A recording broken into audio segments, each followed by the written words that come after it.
Good day, good people, and welcome to Real Chicks Rock Presents Real Discussions. I am your host, Michelle Dawes-Bird, and as always, I'm super excited to be here. It is a beautiful day in the neighborhood here in Atlanta, Georgia. Another Sunday. Last Sunday was Easter Sunday. I was off.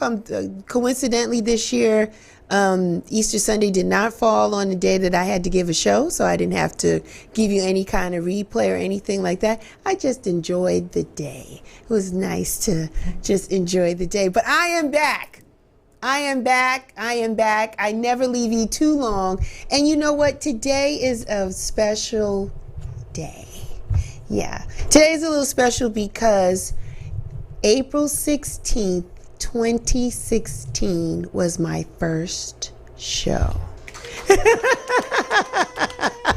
Yay! So we have been doing this, 7 years, getting ready to go into our 8th year. Like, it doesn't seem like we've been doing it that long, but we have. And we have the shows and the data to prove it. We've talked to some phenomenal and some amazing people over the course of time. And every time I think, well, maybe it's time that I say, nope.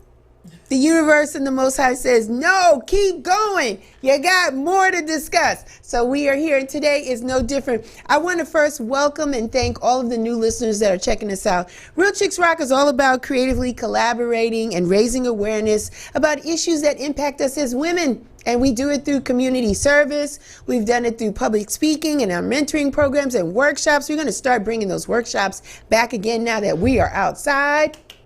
We are outside. Pandemic is kind of behind us. So we're going to start bringing those things back up.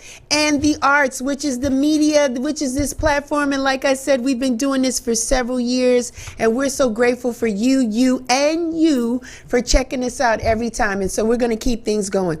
Today, I'm excited because this was a topic or an area or a profession that I didn't really know much about.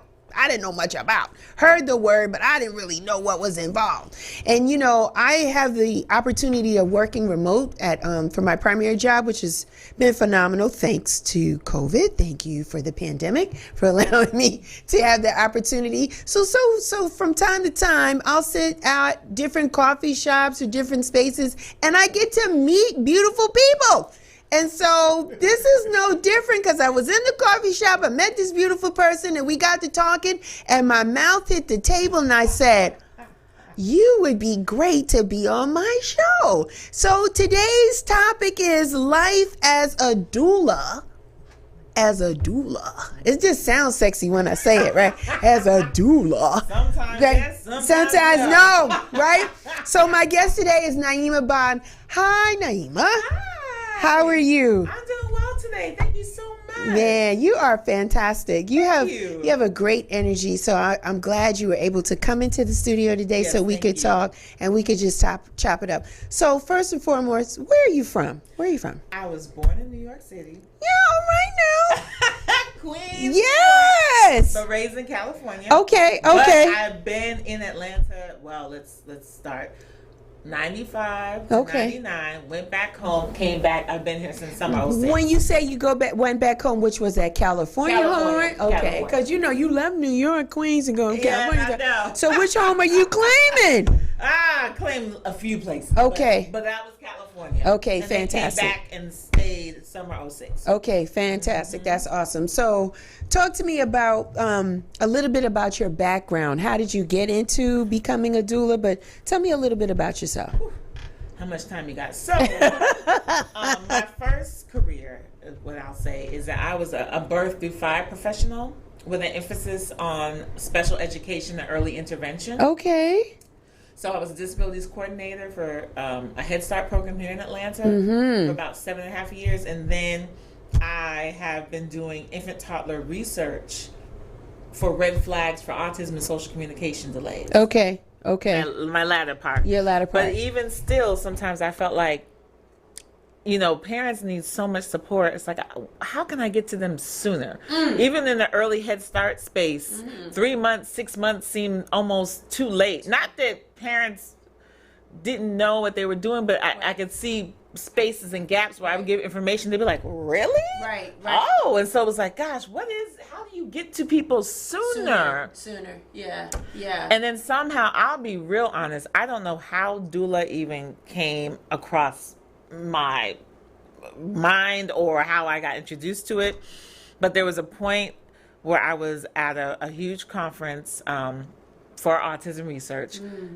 I'm just gonna say not many, Black folks giving presentations, but I was well received. People enjoyed me, awesome. and I went back to the hotel room and I was like, okay, I should be at the top of my, like, this is, at least the college loans are actually paying for what the field I'm in. Like, I should feel very, and I didn't. And I asked, I said, and I literally had a moment and said, God, what am I supposed to do? And I promise you, God said, doula, very softly. And because I wasn't as obedient as I am now, I said, what? And he said, doula, loud, which made me go to the lobby of my hotel room. And I stayed down there for about 4 or 5 hours because he told me twice. Wow. And then about a month later, I found my first doula workshop. Now, I'll be honest, in the beginning, this was 2015, I took a workshop, I took some, like, to kind of like, so I'm being called, but what is this? Like, what am I supposed to do with it? I don't know what. So I did my first probably 2 years was really research and understanding maternal health, understanding the disparities with Black women specifically, before I really started attending births. Okay. And then I found a mentor. I did Inner Light Holistic mentor with Shakana Haley, and I went through her, which was amazing. I was her first cohort, and what I liked about that was, again, it's a shift in fields, but 20 years of doing this, first of all, we had to read books about Black women first. And then once we had a strong foundation of who we were, how do we show up in this space? Right. How do we support in this space? And what is really important? So it was like a 2-part process for you. It was. So really 3, because first you had to be obedient. First of all, you had to receive the message, right, from the messenger, and just make sure I'm not bugging out. Right. Like, okay, that's really not what I want to do. Correct. I'm good doing what I'm doing now. So you had to process that. Yes. And then you had to take ownership of the space of just knowing that you are qualified, like just knowing that you are good for who you are as a Black woman, right? Because energies transfer. They do, and right? that's what we so it's very important that you're solid in that kind of space. Yeah, man. People don't have pants on. Like, that's a very special space that you're in with folks doing this. So it's like you have to be on a certain wavelength. You have to be on the. Yeah. No, I say that. The only reason why I say that is because I support home birth, birth center, which we'll probably talk about, and then hospital. Okay. So, it sounds amazing to have 3 generations of your family in the room, but a lot of our, maybe not our great-grands, but grandmothers or mothers may not have seen true natural childbirth happening. Correct. So that, when you see your daughter heaving on the floor, your natural inclination is to say, baby, we don't have to do this. Yeah. We can go to the hospital. We can do A, B, C, and D. You don't have to do this to yourself. Right. Like my mom never saw, God bless her. So when I was pregnant with my son, and my son is only 15. Okay. I shouldn't say only. He's 15. He's 15. He's 15. So 15 years ago, my mom never saw a sonogram. You know what I'm saying? Yeah. So they never saw. So when they had a baby, you was just out there. Right. Real talk. Right. Even though they was going to the hospital. Right. But they had no sense of a heartbeat, like getting the graph to show the heartbeat. Yes. That's when my sister had my nephew. She could at least get those printouts. Right. With the heartbeat of hearing the heartbeat of the baby. So my nephew's in science of blah blah blah. And then knowing the sex came later on, right? But no, even that, but to see a sonogram, right? To see a baby inside of a belly, my mother was like, wow. Yes. So this is supportive of your point. They just knew, real talk, they was pregnant and probably didn't know until months into it. Right. That they were. Exactly. Because there wasn't no peeing on a stick. Hello. No, There none was- of that. No, There wasn't none of that. of that. None of that. No, you're right. So it was probably like they might have been in their second trimester. But before they're like, realized oh, wait that, a minute. I think I'm having a baby. And that too, so along with being a doula, it has like that door, when I stepped lightly into that door, it opened my mind up to just our reproductive systems, how amazing our bodies are. Yes. How, along with that, I do some fertility things too, like how to chart your cycle so that you do know what are the optimal times to conceive, right, and have a baby. Like sometimes when you get that itch where you wasn't even thinking about him, right, but then all of a sudden you looking good, right? It's like cold, right? It's that animal, but it's that like your natural instincts. You're growling, Like, is it time for us to reproduce? It's time to that has something to do with it. Like,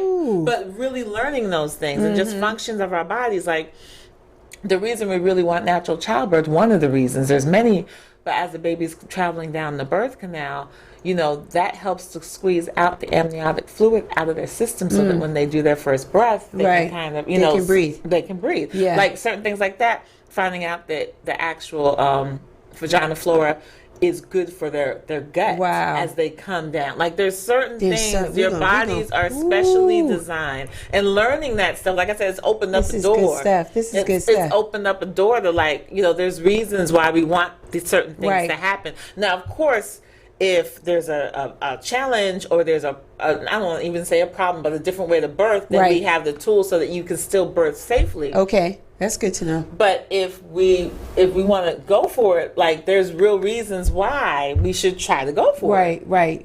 And let's talk about it. Let's talk about this. Let's take a step back. What is a doula? Okay, thank you. Yes, I can just go on. No, that's fine. So, the passion. Very much so. So a doula is someone who supports you through birth with education, emotional support. And some people like emotional support, but no, there are times where I know my clients don't realize how close they are. They're ready. It is a true, having a child is a true rites of passage. There's many in life, but it's a true rites of passage. So sometimes you really do need someone to just like, am I here yet? Yeah. Do you see the end? Because I don't see the end. Yeah. I've had a client who actually, when she was about to get ready to push, got up and said, "Okay, I'm done." And I'm like, "You're done? We're not. The baby's not out yet. Right. We're not done, but just mentally." So, and that's always my cue that you're about to, like, we're about to go. Yeah. When you start doing that kind of stuff. And so my job was literally saying, no, let's try this. Trust me. Yeah. I think this isn't the look you want to carry. Let's woosah, let's breathe, let's regroup, and then let's see what happens. Okay. And then maybe 20, 30 minutes later, she had a baby. She has a baby. So sometimes you really do need to be guided. And I will say that the pandemic, and unfortunately, because a lot of people perish, but that was when my phone started ringing off the hook because people were really like, I need someone because I don't even know. Right. Like, especially in the very beginning, to be honest, it's so interesting how things build on each other because like virtual, a lot of doulas had to shift how they even practice because they couldn't get in the hospital. Right. So how do I support? Right. So it's funny because my job at with children's in the Marcus Autism Center, I actually had to coach and record myself. So I knew how to coach in the moment. Wow.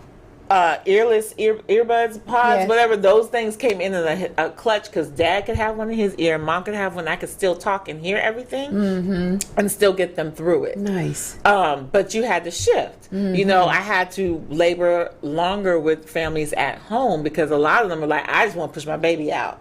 That's it. I don't want to be, like, I just want to have, I get in there, I'm ready. Take it out. Right. So that I don't want them to talk to me about epidural. I have to already take a COVID test. Like, I don't want to be doing this long. Right. So that even changed how I started to do practice and work with families at home. And I'm jumping, but how many births have you helped or been a part of as a doula? As of Thursday, 64. 64. I lied. I told the people 65. I was off by one. That's okay. As of this Thursday? To be honest, my co-doula is at a birth right now, so I may end I up thought it going was at the 65 night. in my spirit. I thought it was you did, 65. I was because close. may actually later on tonight. We'll see. Wow, I'm glad we're talking now, because when they come and you're going to be really busy, because you are stepping into the season of people getting down and getting together from the fall, from the last summer, right? And Yep, so it's starting to come. Yep, You're going to be busy. So we give thanks for this time, right. because you're going to be really super busy. The pandemic just impacted us in so many different ways. Absolutely. Right? I know. For me, I couldn't even possibly imagine, right? But you do what you can. You do what you have to do. The fact that you're pregnant, right? Life goes on. These hospitals are checking for COVID. The first year of COVID was really bad, because people were really dying from this, and we didn't even know. And there's IVs and people on drips on one floor, or probably one area of the hospital, if not maybe multiple floors, whereas the maternity ward is where we're birthing life. And so you probably had a lot on your plate, and just keeping a mom comforted in the fact to not just try to block out those things around her and focus on the birth, the rites of passage. I love that it's a rites of passage. You're creating a birthday. My people don't think about, you're creating a birthday. Yeah. We, especially again with, not, I serve all women, but Black women definitely are most of my clientele, and this is on the end of Black Maternal Health Week. And joy in birth, like you're having a baby. We know the statistics. We know it's, we're not listened to. We know we have to be more vigilant.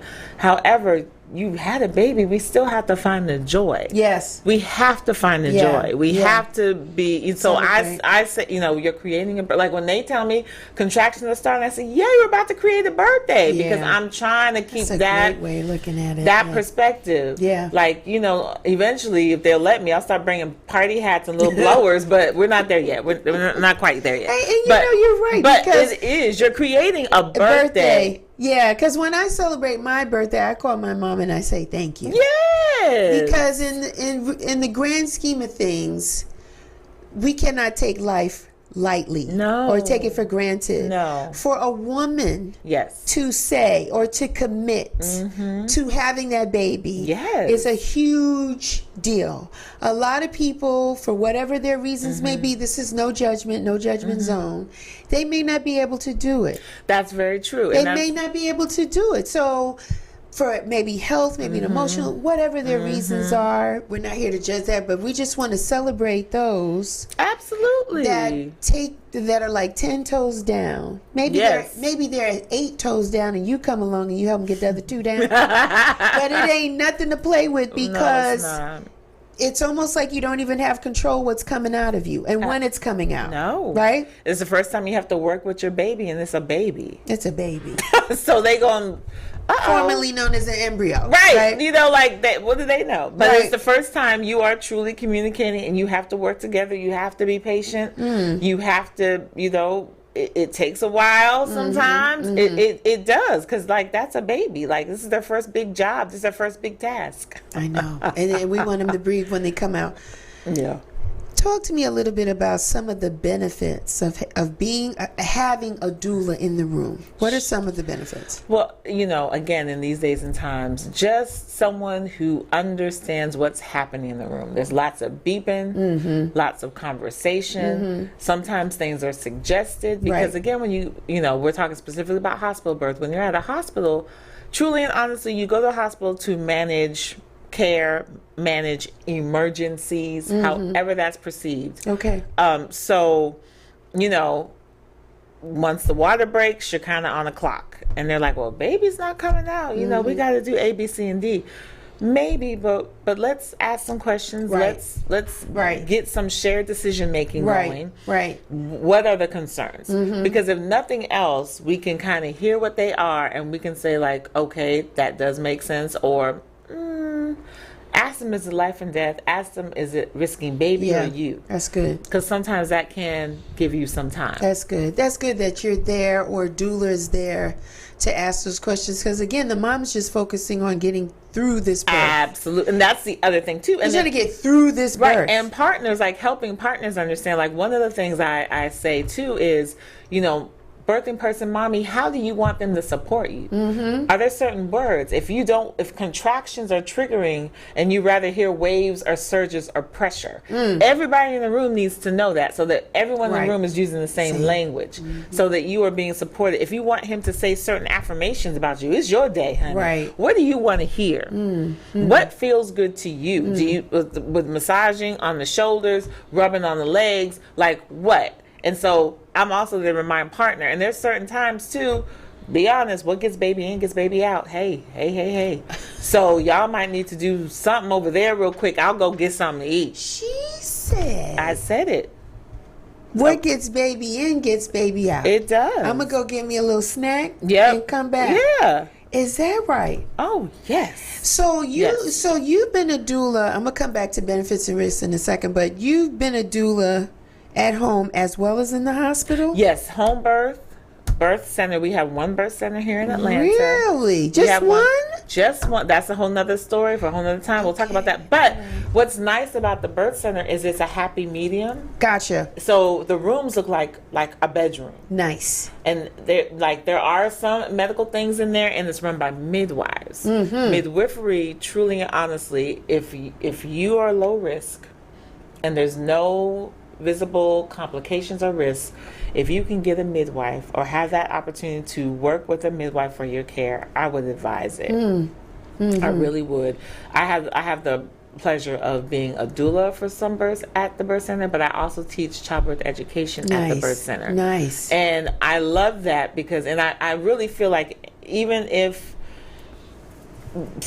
first of all, you may think you can't afford a doula. Let me be honest with you. You could probably find a doula. If you need a doula, call. I'll find you somebody. Okay. Because there's people at different educational levels. I know I do work with mentees. So for the mentee, it may be a little bit lower cost, but I'm supervising, I'm advising, I'm watching over as she's learning. Right. But everybody should be able to. There's programs. Dove even does a program. I haven't had anyone apply that I know of, but they have actually some funding for doulas. So if you look for it, you can find something. Something.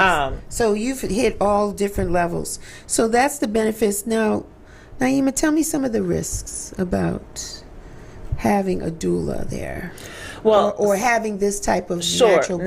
Now, I will say when it comes to doulas, because of birth justice and because of people being so passionate, sometimes doulas do medical things. Like we really are supposed to do emotional support and education. Okay. When they start, trying to talk about or speak up for you in the hospital, that's really not our job. We're supposed to empower you so that you have a voice, because it's your experience. Right. So I do tell people, when you're looking for a doula, really make sure you ask those kinds of questions, because they should not be fighting for you. They should be helping you understand what the fight is, so that you can come ready, Freddy, and ready to go. And they're there to support you with that. I'm going to say this because I'll share this medical disclaimer. Like, we're not doctors. No. Right? So we're not giving anybody advice, but we want to encourage people to research and find the information out there. That is the other part. We're just talking about it, options that are out there, right? So we're going to use me as an example. Because I was an older woman when I had my son, right? So I didn't have any implications. I didn't have any problems, but my blood pressure would go up. Would that put me more in a higher risk, Naomi? Yes. Because you are at higher risk for preeclampsia. And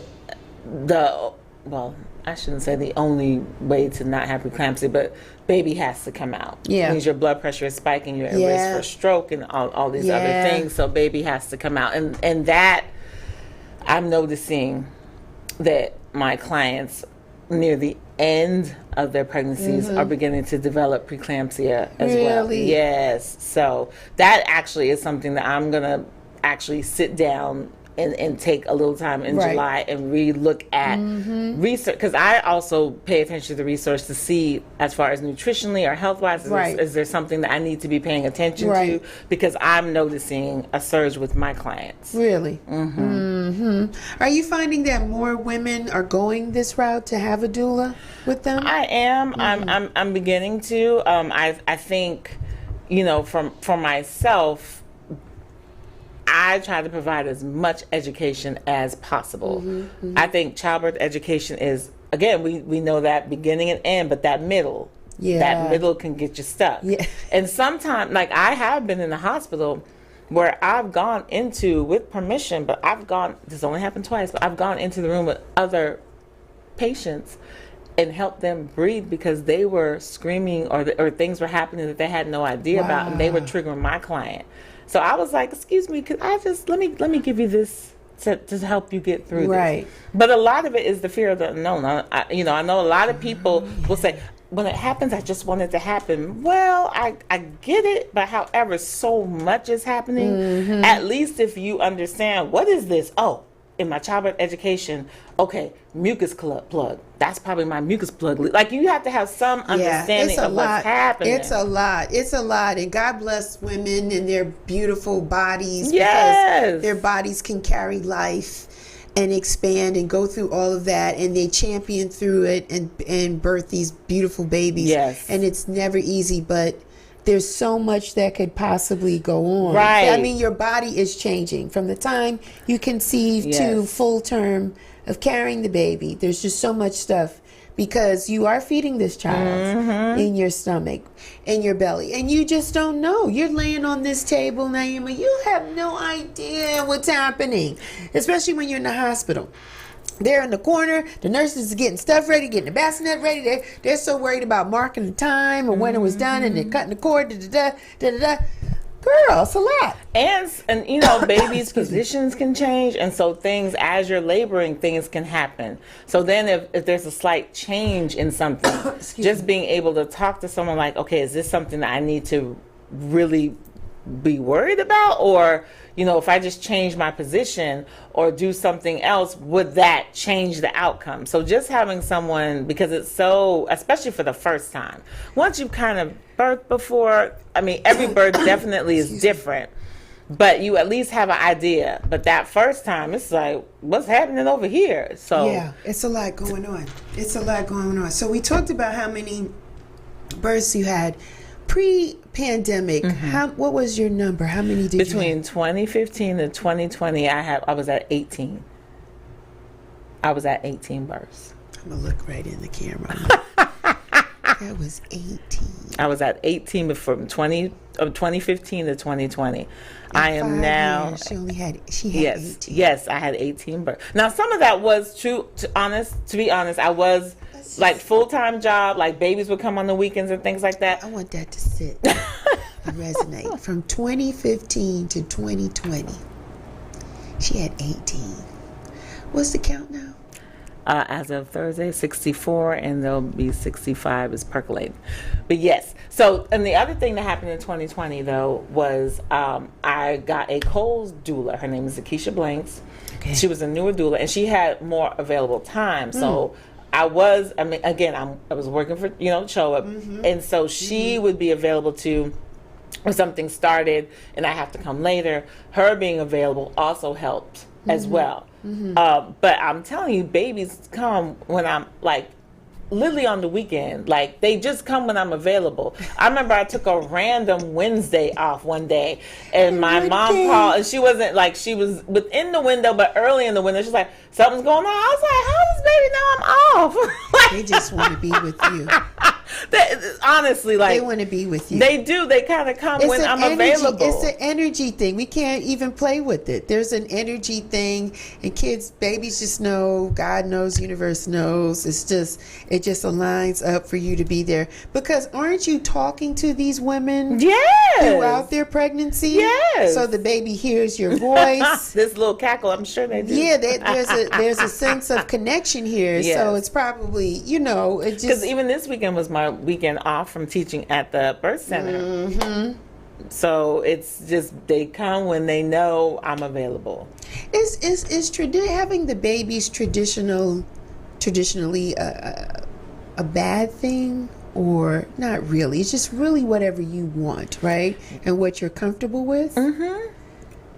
Yes. Like I said, some people, I've had some amazing births at home. Right. In the birth center. And I've had some amazing births at the hospital. Okay. It can happen. It can happen. It can happen. Mm-hmm. I have, with my clients, I have them write their birth plan out. And I have them give that to their provider well before they're due. Right. Just so that they can have a conversation. But I'm putting on here, can I do this? Mm-hmm. What are your thoughts on this? Mm-hmm. I have them look up the statistics of their hospitals or their medical providers or their medical teams that they are using. Sometimes after we have some conversation, a switch happens. Right. Sometimes you just don't know what else is out there. Mm-hmm. Until you talk about it. So I'll see this birth plan, and I'm like, where are we going to do this at? And they're like, what you mean? I love it. But where you picked, did you look at where you picked? Yeah. Did you look at what they do where you picked? Yeah. I'm just, but that's also helpful. Right. Because I don't mind, advocating or helping support you or going in, but if we don't have to wear the armor, let's not wear the armor. Let's not do it. So let me ask you this. When we do home births, is it really in the tub or submerged in water? It can be, but it can be on the bed too. It really, or on the floor, or hands and knees, or upside down. So it's really whatever mom wants. Okay. I've seen midwives and me getting some positions to support. Right. It really, it's however, when people are giving birth, you definitely are going between here and somewhere else. Right. And so whatever your body tells you to do, when there's, not always, but when there's no medication involved, like, she can really feel everything what's happening. Because I definitely have had some points where I'm thinking, it's going to be a while, and then all of a sudden the mom's like, baby's coming now. I'm like, what? By now? Oh, yeah. Mm-hmm. Like, and she's telling us, we're chilling, we're like, let's get position. Yeah, let's get ready. And she knows, she knows. Mm-hmm. I mean, I've had a couple of fathers say, is she just talking? I was like, nope. I think she knows. Mm-hmm. And they'll look and they'll be like, oh, yeah.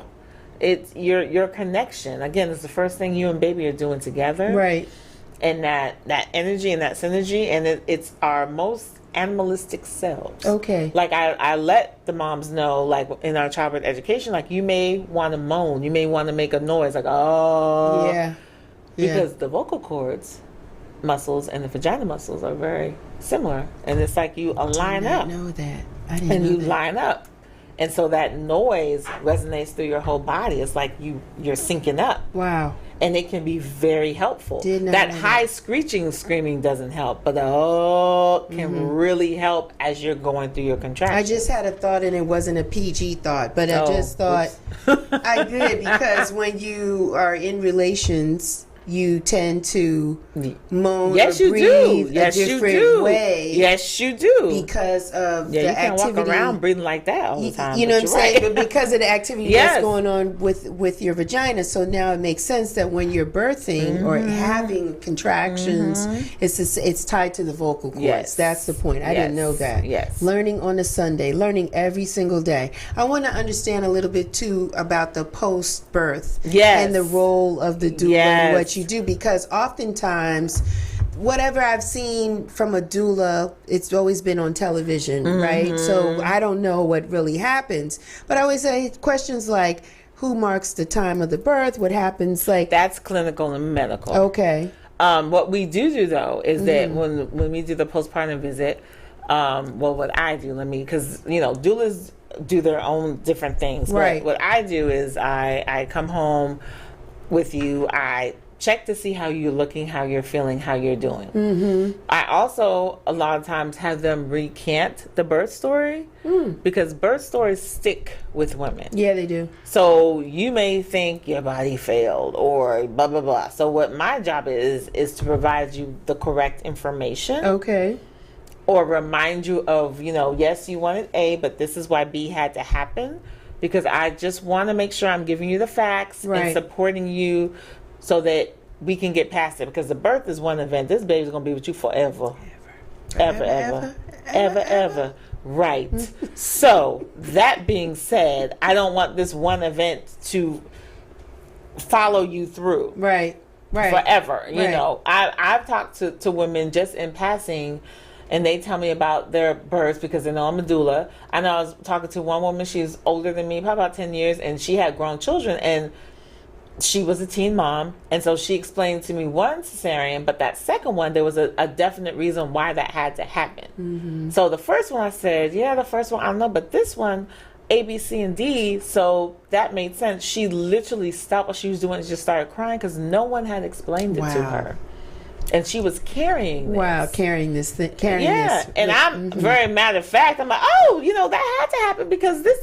Mm-hmm. So, but no one had explained that to her. Mm-hmm. And so she's sobbing and crying and hugging me, and I'm like, oh, okay. But no one explained. Education is so important, and oftentimes as Black and brown women, we're not educated enough. We're doing better. Right, we are doing better. I think as we're a little bit older as women, if we choose to have a child, we know the questions to kind of ask. Yes. We may have a village or a circle of women friends that have had some experiences, so we know what to ask. But even that, you have to be careful because what I talk to a lot at the birth center, because even the birth center, even though there's midwives and there's some medical equipment, sometimes they still get pushed back by the elders in their family, or they'll say, I know you say you want to do contraction without any medication, but baby, I don't know if you can do it, but or it may not be what you want, and I have to remind them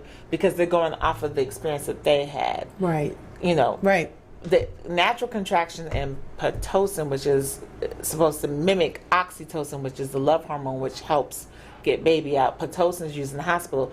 When that is put in the system, it does surge things up, and the contractions tend to come hard and fast, and it doesn't mimic natural contractions. Okay. So, I say they're warning you because that was their experience. But you are birthing differently. Yeah. So that information, they're trying to prepare you because they love you, but it may not be relevant because of the way you're choosing to do it, but they don't have that information.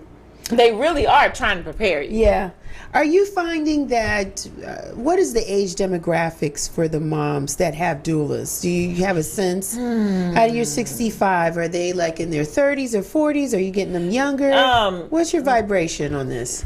Usually somewhere mid 30s, definitely if you're old, like early 40s.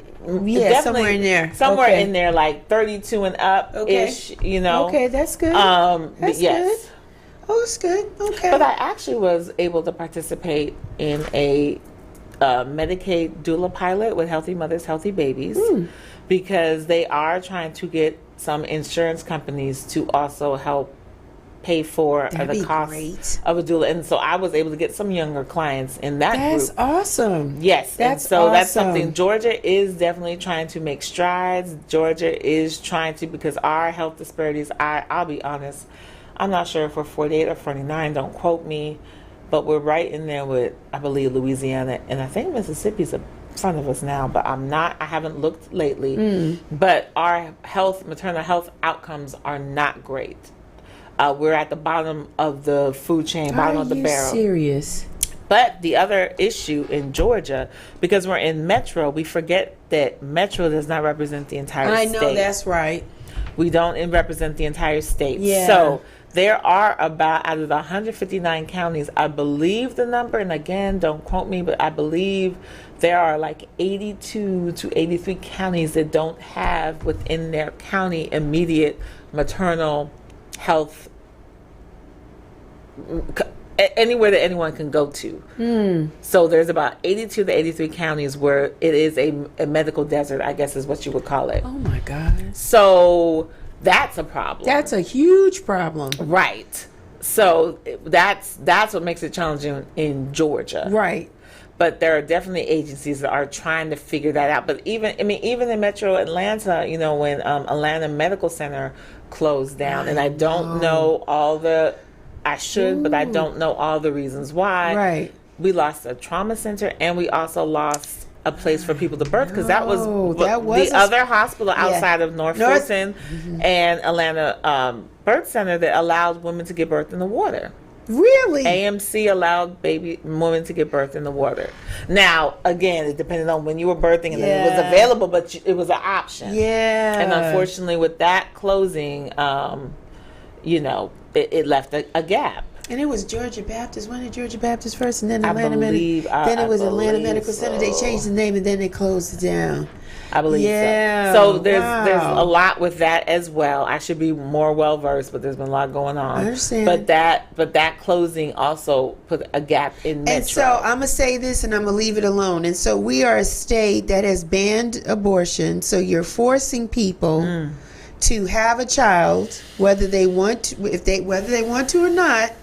You've banned that, and then there's medical deserts. Yes. So you mean to tell me that you're forcing women to have children? It's against the law to abort them, but there's not enough medical facilities to help accommodate women in this space. And that is one of the things I'm trying to challenge myself to do, though, is because I don't know my Senate representative, my city councilman like I should. And I need to have an understanding of what your thoughts are, because that's right. If you're saying this, at least on the other end, child you have to care provide. and things like that, provide. it shouldn't be postpartum care. No. It should not be an issue. If you're making people do something, then you should also be saying that we're going to have the services and products and services in place to support families. Correct. Because it shouldn't be a woman. Right. It should be families. Yes. If that's what you want to do. Because if you're saying that she can no longer have this choice, okay, she is creating a family.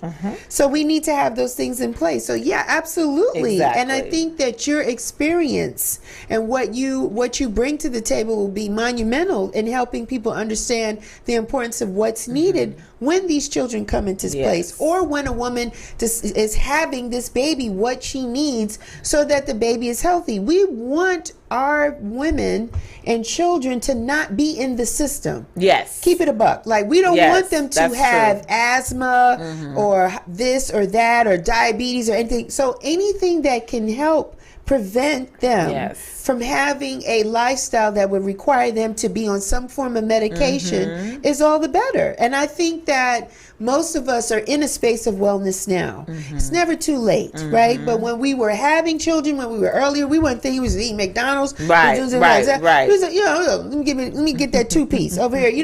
We was trying, but now it's almost like a life and death situation. Once you pass a certain milestone in your life, you're like, wait a minute. My skin is blotched up. I don't feel well. I'm not going to the bathroom the way I want to. My stool doesn't look right. Like, you are conscious of what you put in your body and what comes out. And so if we can set up spaces and places and programs so that whenever a woman is having a child, not only is she getting the right things, the nutrients, but the stress levels are down. That's the other part. That is the other part. Don't get me going now. I know. No, it's true. Because of the pandemic, but now it's just how I do business. Yes. I keep up with my moms for an entire year. Now it may not be a face-to-face. Right, but I text, email, call. Good for you. Just to see, do we need additional resources? Yes. Sometimes we haven't even talked about breastfeeding. Sometimes breastfeeding piece as well, making sure that's going well. When do you have to go back to work? When do we have to start working on your stash? There's a lot. There's a lot that goes on with Black and brown women. It's different for other cultures,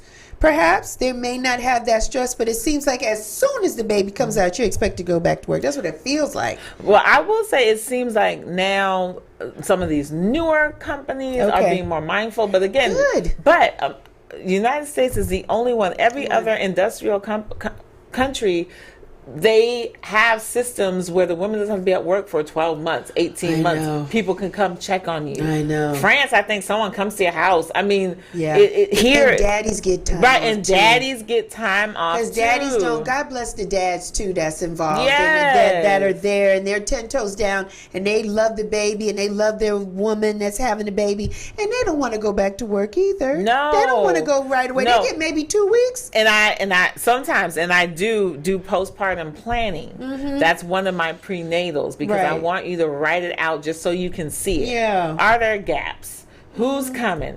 And there's such things. So even with doulas, there's different types. So there's people who are just postpartum doulas, where they'll just show up in postpartum, where they can establish your feeding, help with meals, maybe like cleaning. That's helpful. But I will talk to them, because again, also parents are in different situations. So, are you the type of person where if you were to come downstairs and you saw clutter, you would flip out? Can you afford housekeeping? You could put that on your baby registry list. Like, let's get more creative with what we're asking people to do. Yeah, versus a humidifier. Not saying that you don't need it, or Pampers, or a bib, or a cute little outfit for the christening. Yes. I mean, that's cute. But you're right. I would have never thought, because you do. Listen, there are certain things. You're a different woman. Bless you. Bless you. You are a different woman before you're pregnant, when you find out you're pregnant, when you're carrying, and then when the baby comes out. You have multiple different phases and stages of who you are. And you're absolutely right. Whereas before, you didn't mind because you could get to it. But now that you have a baby and you have already conditioned yourself that whatever the baby needs, you're going to be responsive, that the laundry may not get done, and the baby needs more onesies, and then the husband or your man or your children or your family, they need something to eat, or they need it's a whole different thing. And if you're the primary meal maker, how are we going to support HelloFresh? Right. No, really. HelloFresh. And that's like I've had some of my clients do that. They go on, there's www.mealtrain. I said, if you have that overzealous friend who can organize things, send them all your emails and have them send it to people. Like, you want to think about that. That's good ideas. That's good ideas. What do you want to see for women in our community as it relates to having a doula around? What's missing, and what would you like to see for us? Truly and honestly, like I said, just joy. Like, somehow we can minimize, because there's always going to be stress. But really, I'm, as a doula, I am actually in a birth art class to be able to use art as another tool for my clients. So that they can express themselves. Because I'm trying to find the joy. I'm trying to and I'm also trying to get some of these things out, because the other thing is these stresses also come out in birth. So for you to have a seamless-ish, say ish, but kind of smooth, like some things that you may not have thought were bothering you, they may pop up, and we can address them before. Right. So I'm trying to find different means and ways of presenting things to my clients so that they can flesh out some of their stuff in a different way, so that we can get some of this stuff on the surface. Right. How can one become a doula? Sure. So there's many ways. There's many organizations. What I would suggest, to be honest, there's an organization, I reference it, Healthy Mothers, Healthy Babies. They actually are giving scholarships to doulas. Oh, wow, that's right awesome. Now. Actually, scholarships for doulas, childbirth educators, and people who want to take on lactation. Nice. I would honestly start there. Okay. Because first of all, they just have a lot of resources. They're giving away scholarships, and if you have questions, they will answer that, because one of their huge points that they're working on is Black maternal health, or maternal health in general. And so they are kind of like a resource place right now to get information and things like that. But I would start there. But there's a lot of certifying organizations. I mean, you can go with some of the big ones. There's the National Black Doulas Association. DONA is another big one. But it's still one of the few professions where you don't have to be certified. Right. It helps. It helps. I would suggest it. Yeah. But you don't have to. But do your research, because there's different types of doulas. Like, I'm a more holistic doula. So, you know, how do you want to show up? Who do you want to serve first? Okay. That's important. And then how do you want to show up? And that might direct you to the right organizing doula organization to certify with, is how you want to show up. And when you say holistic, what does that mean? Is it that you care about what we eat, what we do, how we sleep? What does that mean as a holistic? I'm looking at the whole person. Okay. You know, as we have conversations, I'm looking to see where the gaps are to support. And then the things that I do, like I'm a calm birth teacher, so I teach pregnancy meditation. I told you I'm going through a birth art certification right now, and I'm actually also in a birth Reiki class right now. So I'm looking at different, energy. So I'm looking at different, looking at different ways to support in more natural ways. Yes. And things that I can teach partner, because if there's a partner, I'm in the background, but I'll need y'all to be there. Yeah, I'll tap you in and tap you out when you need to rest, but it's about y'all. It's not about me. It's about what you two are doing. Whether that's an actual boyfriend, husband, or your mom, whoever is supporting you. It's about your story. I'm a gracious observer. And when things kind of go to the left or right, I'm going to push you back over there, and then I'm going to jump out. It's not about me. Face the camera. Let the people see your shirt. Move your mic to the side. Yeah. There we go. What does it say? There's no place like a home birth. Yes. That's what the shirt says. There's no place like a home birth. Yes. Isn't that cute? Yes. That is so cute. Learning stuff today about the life as a doula. What's next for you? I know you're being more creative in the space of being a doula. Do you have anything else that's going on with you in your world? Certifications? What's sure. Yeah. Well, I am actually in a doula writing group. Because I do want to, because we hear so many of the negative statistics. Right. I mean, we need to be aware. We need to know what's happening. Right. But again, my theme is to find the joy. So I'm literally working with someone so that I can start writing down some of the joy stories. And very early in the process, writing, I said, I want to write. It sounds so cool. And I started writing. I'm like, oh, Lord. But I am diligently working through that, because I feel like we get so much negative. We really do need to hear some positive. So I'm doing that. Like I said, I love being able to educate at the birth center.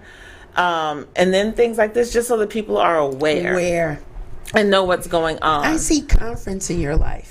Okay. I see like maybe a weekend workshop, or just not even a week, just a couple of hours where mothers that have had the doula experience come back and share what worked for them, what didn't. Oh, that's great. And encourage other people. We have other people in the space that are expecting, on the fence about having a doula, didn't know. Sure. I think we have to talk more about it. We do. And I think that this is not anything that's far removed from our culture. Like, I believe it's not. It's almost getting back to it. What we were used to doing, and how we congregated as people. The village, the community, and the village and the community.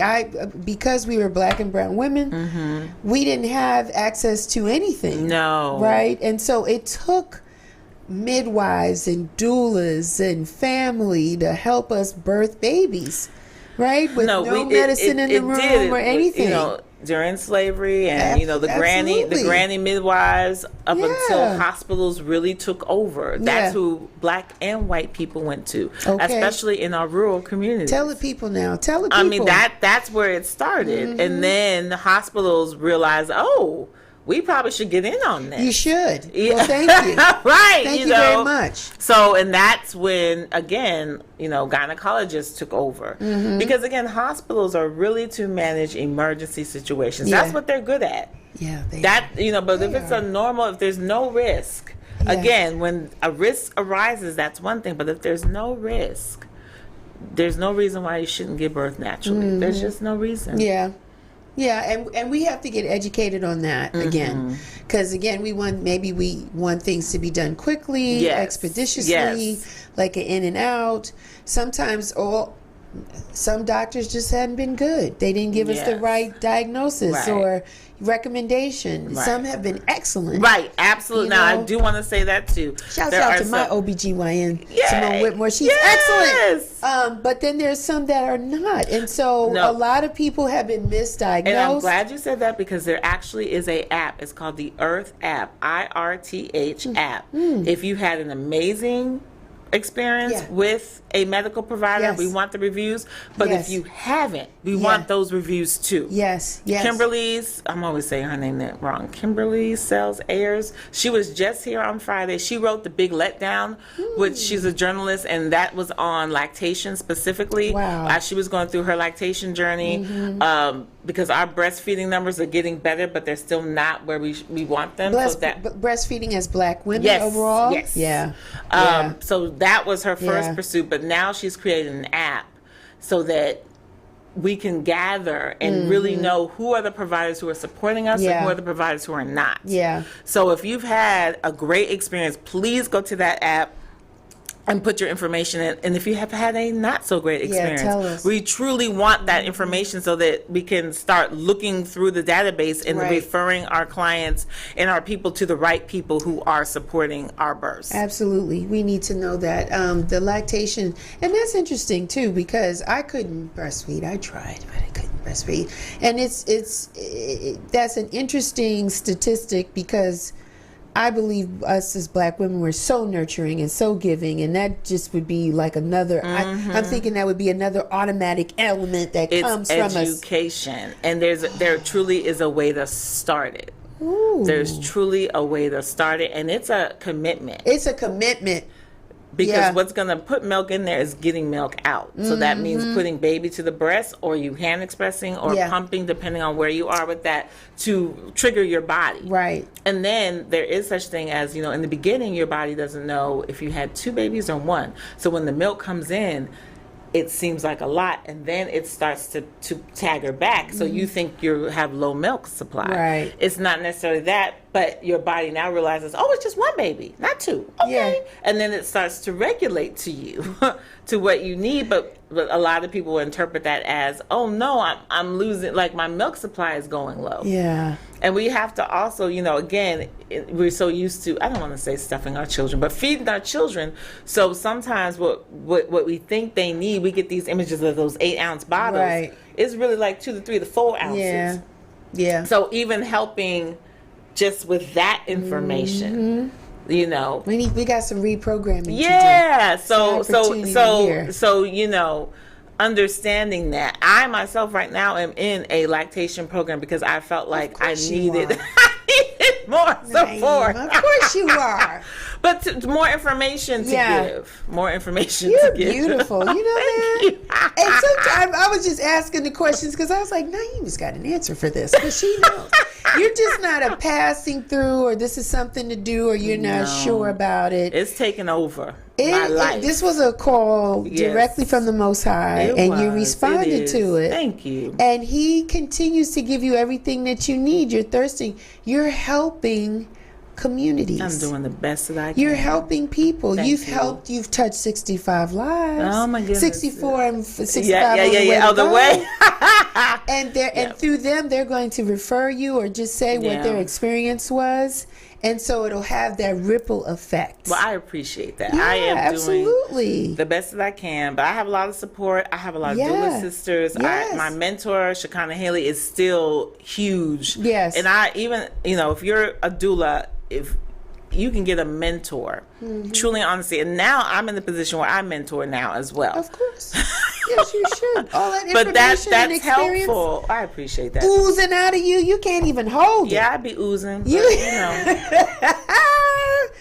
If people had questions, where can the people find you, Nate? On IG, it is my name, Naima, Naima, Danita, Danita.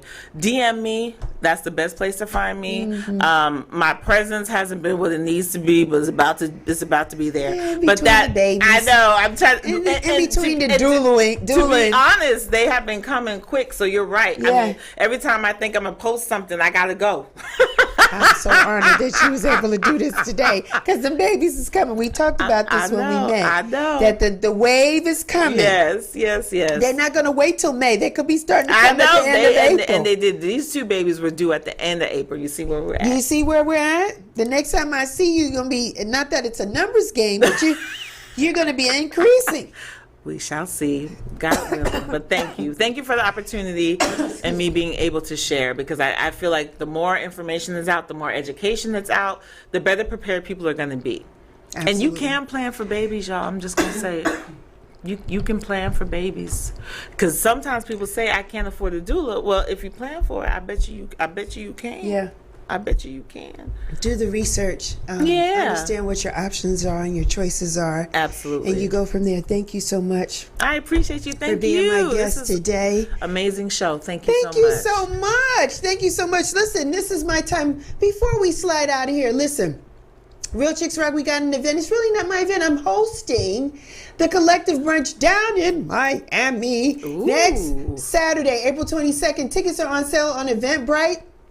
Go cop those tickets. The brunch starts at 11 a.m. Doors open at 11. We go until 3. We'll have 3 fabulous female DJs there providing the sounds. The chef is a local chef from Miami. Great food, great feedback on what she's done so far. Super excited to be in the space. So if you're in the Miami area, please join us. If you're in Atlanta and you want to get away, jump in the car, get on a plane, come on down there and join us down there. We're also partnering with someone local that is doing things for the kids. That have military people, their parents are in the military, so there's a program down there that's honoring the children. So we're going to connect with those people. I'll have more details about that this week and let you know more about it. But that's my time. You know me. I am Real Chicks Rock. I'm everywhere. I'm on Instagram. I'm on Facebook. I'm on Twitter. Check out the website, realchicksrock.com. Subscribe. Go to our YouTube channel. Hit that little bell. Like, subscribe, share, put comments so we can start trending even higher and higher and higher and higher and higher. And as I always like to say as we end out the show, may you live to be 100 and I live to be 100 minus a day. So I never know that beautiful people like you had passed away. Until next time, be well, take care, and continue to rock on. Thank you for checking out Real Chicks Rock Presents Real Discussions. Be sure to subscribe so you don't miss our next show.